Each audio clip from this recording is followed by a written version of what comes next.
Aparentemente, los crímenes en los campos de exterminio de Haití nunca ocurrieron y las víctimas no existían. El resultado fue que la MINUSTAH y la policía haitiana continuaron sus actividades letales con total impunidad. Años más tarde, en 2013, estuve en Haití con una delegación de mis estudiantes de secundaria. Nos enteramos de que nuestro amigo, el periodista de Cité Soleil, había caído enfermo. Para comprobarlo, un pequeño grupo de nosotros fue a Cité Soleil. Finalmente lo encontramos, tendido en el suelo de una choza, obviamente con dolor y con los pies extremadamente hinchados. Reuniendo recursos, lo llevamos a un hospital privado donde murió varios días después de un colapso inmunológico. Aún no tenía 30 años. ¿Cómo podría uno describir sus condiciones de vida? Como tantos otros en Haití, vivía en una comunidad sin acceso al agua, electricidad, saneamiento, educación, atención de la salud, empleo y alimentos adecuados, entre otras necesidades. Vivió en un tugurio improvisado y murió joven de una enfermedad tratable. Sin embargo, los creadores de opinión del Banco Mundial negarían que este hombre viviera en la pobreza. Eso es porque, con sus ingresos esporádicos por su valiente periodismo y sus remesas ocasionales, probablemente ganaba un poco más de $1,25 diarios en moneda de paridad de poder adquisitivo, PPP. De hecho, muy por debajo de los $1,25 en moneda fuerte estadounidense. Como tal, sus ingresos estarían por encima de la línea de pobreza internacional del Banco Mundial, que entonces prevalecía, y por lo tanto podría figurar en una estadística como parte de la supuesta disminución de la pobreza mundial. De hecho, existe una macabra coincidencia entre dos métodos paralelos de registro. Por un lado, el alto mando de la MINUSTAH borró el crimen de sus tropas asesinando gente en Cité Soleil. La masacre nunca existió. Por otro lado, el Banco Mundial borra el crimen de su pobreza. Es este último crimen y su borrado tan manifestación del imperialismo como el golpe de Aristide y la represión de la MINUSTAH a su paso, lo que inspiró este libro. En septiembre de 2000, las Naciones Unidas celebraron la Cumbre del Milenio, en la que se establecieron 8 Objetivos de Desarrollo del Milenio, ODM. El proyecto siguió adelante con el apoyo de todos los Estados miembros de la ONU y una serie de organizaciones internacionales, incluyendo el Banco Mundial. Los objetivos incluían erradicar el hambre y la pobreza extremas, lograr la enseñanza primaria universal, promover la igualdad entre los géneros y la autonomía de la mujer, reducir la mortalidad infantil, mejorar la salud materna, combatir el VIH-Sida, el paludismo y otras enfermedades, garantizar la sostenibilidad del medio ambiente y fomentar una asociación mundial para el desarrollo. Para cada uno de los objetivos, las Naciones Unidas establecieron metas y especificaron los organismos internacionales encargados de supervisar los progresos. El plazo para alcanzarlos era el año 2015.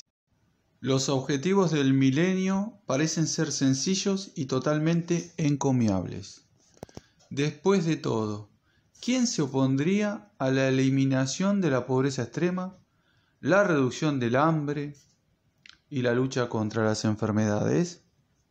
Sin embargo, un examen más detallado revela muchas deficiencias y contradicciones en la campaña de los ODM. Un problema básico es que los objetivos nunca fueron el resultado de un procedimiento verdaderamente democrático. La anterior práctica de las Naciones Unidas de redactar cuidadosamente los proyectos en los comités, seguida de un extenso debate en la Asamblea General, se dejó de lado para esta iniciativa. En su lugar, solo los países ricos, los de la Organización de Cooperación y Desarrollo Económico, OCDE, formularon los objetivos del milenio. El papel de los demás Estados miembros de las Naciones Unidas era simplemente aprobarlos por aclamación. Es irónico que los países miembros de la OCDE se encarguen de diseñar una campaña contra la pobreza mundial, ya que son sus propias políticas neoliberales y la asfixia financiera del tercer mundo las que han provocado tanta pobreza, hambre y enfermedades en primer lugar. Esa contradicción debería en sí misma darnos una pausa, pero apunta a un segundo problema aún más grave.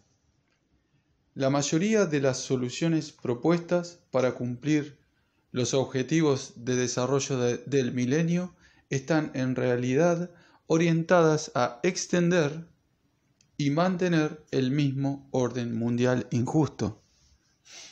Para confirmar esto, solo tenemos que considerar el lenguaje sobre asociaciones y cooperación, entre comillas, que está presente en todo el documento. En efecto, se supone que los países pobres deben cooperar con sus amos imperialistas en el mantenimiento de un orden mundial injusto. Demuestra la muy mala fe que los países ricos propondrían resolver la pobreza mundial con este tipo de campaña, cuando podrían alcanzar fácilmente todos los objetivos básicos establecidos en la Declaración del Milenio de las Naciones Unidas. En realidad, los países ricos de la OCDE solo tendrían que gastar durante un breve año una pequeña parte de su Producto Interno Bruto en reparaciones a los países del tercer mundo que fueron víctimas del colonialismo y el neocolonialismo. Eso solo bastaría para eliminar el hambre y la pobreza extrema y establecer el acceso universal a un agua y saneamiento decentes, a la educación primaria y a medidas básicas de atención de la salud. Sin embargo, en la práctica, los países ricos han seguido exactamente el camino opuesto. No solo han prestado una mísera asistencia a los países pobres, sino que gran parte de ese dinero se dedica al reembolso de la deuda existente, injusta, o a la financiación de los militares locales. Más armas y más soldados es justo lo que se necesita para eliminar la pobreza. Por supuesto, la militarización es parte del problema, no de la solución. Recortando ligeramente el inflado presupuesto militar de los Estados Unidos y desviándolo a los países del tercer mundo, se podrían salvar 17 millones de vidas cada año, sin contar las vidas que se salvan matando a menos personas en la guerra y la ocupación. En los casi 2 decenios transcurridos desde la cumbre del milenio de las Naciones Unidas, Eso suma 300 millones de personas que han muerto innecesariamente. Un número mayor que todas las muertes en la Segunda Guerra Mundial. Pero el militarismo es demasiado sagrado para ser afectado por los objetivos del milenio. Así que el gobierno de los Estados Unidos sigue gastando más de la mitad de su presupuesto fiscal discrecional en el ejército. Y junto con corporaciones como Lockheed Martin, sigue funcionando como el traficante de armas número 1 del mundo. El comercio de armas tiene consecuencias devastadoras. Incluso mientras escribo, el pueblo de Yemen se enfrenta a la amenaza de una enorme hambruna mientras Arabia Saudita pulveriza su país con armas suministradas. Dejando de lado los muchos defectos de la campaña del milenio y la mala fe de sus arquitectos, debemos hacer una simple pregunta. ¿Esta campaña mundial contra la pobreza, bien publicitada y presumiblemente bien llevada, terminó en victoria o en derrota?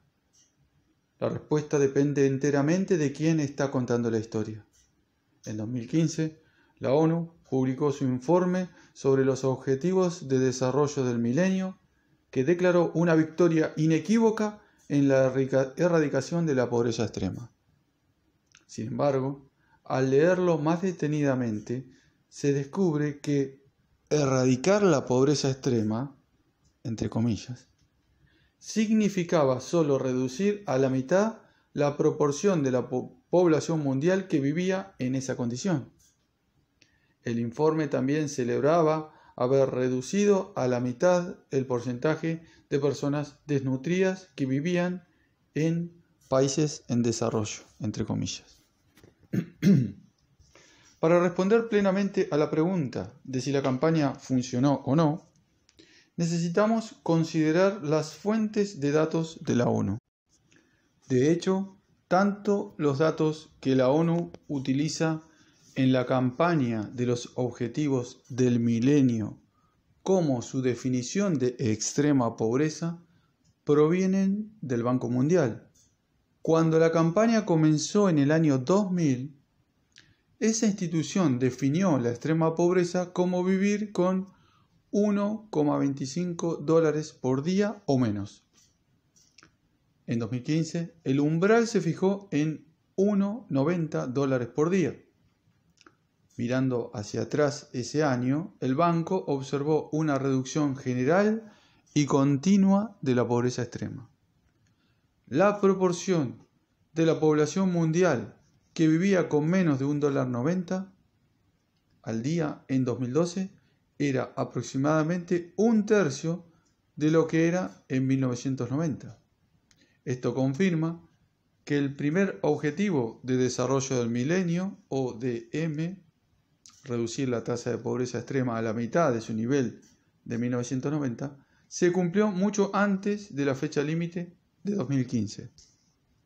Desde una perspectiva histórica más amplia, la tasa de pobreza mundial ha disminuido aproximadamente 1 punto porcentual al año desde 1990 y la rápida reducción de la pobreza en China y la India han desempeñado un papel fundamental en este resultado. Sobre la base de esta tendencia, el banco podría pronosticar que el número de personas que viven en la pobreza extrema en todo el mundo probablemente se reducirá a menos del 10% de la población mundial en 2015, lo que aportaría nuevas pruebas de que una reducción sostenida de la pobreza durante un cuarto de siglo está acercando al mundo al objetivo histórico de poner fin a la pobreza para 2030. El banco atribuye al crecimiento económico fomentado por las políticas neoliberales, especialmente las aplicadas en China, Asia Oriental y la India, este impresionante progreso en la eliminación de la pobreza. Según este punto de vista, la guerra mundial contra la pobreza puede no haber terminado, pero la victoria está a la vista. Aunque la población mundial ha crecido, el número de pobres ha disminuido gradualmente. En 1990, casi 4 de cada 10 personas vivían por debajo del umbral internacional de extrema pobreza de $1,90 al día. En 2013 esa cifra había caído a poco más de 1 de cada 10, pero eso todavía representa más de 767 millones de personas. Acá vemos el gráfico, porcentajes de personas que ganan menos de $1,90 al día. En 1990, 35%, en el 2015, 10%. Va bajando la curva. En consonancia con esta buena noticia, el mapa del ingreso mundial del Banco en 2017 presenta un panorama muy positivo de la situación mundial.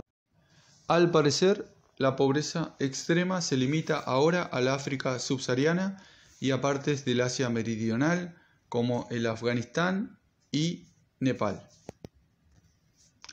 El Banco Mundial, una fuente central de información, transmite sus datos sobre la pobreza mundial a las Naciones Unidas, a las agencias sin fines de lucro, a los académicos y a los medios de comunicación. Por ejemplo, en 2016, el Programa de las Naciones Unidas para el Desarrollo, PNUD, publicó un informe titulado Desarrollo Humano para Todos, que se basó en la información del Banco Mundial para hacer estas afirmaciones optimistas.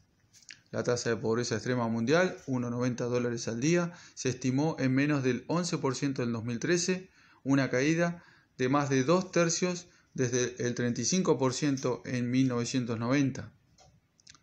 La disminución ha sido particularmente notable en Asia Oriental y el Pacífico, donde la proporción de personas que viven con menos de $1,90 al día se redujo del 60,2% en 1990 al 3,5% en 2013. Y en Asia Meridional, donde la proporción se redujo del 44,6% al 15%. Los académicos también basan sus argumentos en los datos del Banco Mundial. Por ejemplo, en 2015, el economista neoliberal Steven Radelet recicló las estadísticas de pobreza del Banco Mundial para escribir The Great Surge, The Ascent of the Developing World, la gran oleada, el ascenso del mundo en desarrollo, que sostiene que los países más pobres están alcanzando a los más ricos, lo que conduce a la convergencia mundial. En los medios de comunicación impresos, la información del banco se ha convertido en fidedigna en parte debido a la falta de financiación para la realización de reportajes de investigación. The Economist simplemente se hizo eco de las afirmaciones del banco cuando anunció en 2013, en un número titulado Toward the End of Poverty, que la tasa de pobreza mundial se había reducido a la mitad, entre comillas. La revista con sede en Londres también da un buen respaldo a la afirmación del banco de que la globalización neoliberal y el auge del capitalismo en China son los principales motores que impulsan estos avances. El país que más redujo la pobreza fue China, que en 1980 tenía el mayor número de pobres en cualquier lugar. China experimentó un enorme aumento en la desigualdad de ingresos, pero aún más en el crecimiento. Entre 1981 y 2010, sacó de la pobreza a 680 millones de personas, más que toda la población actual de América Latina. Esto redujo su tasa de pobreza del 84% en 1980 a cerca del 10% en la actualidad.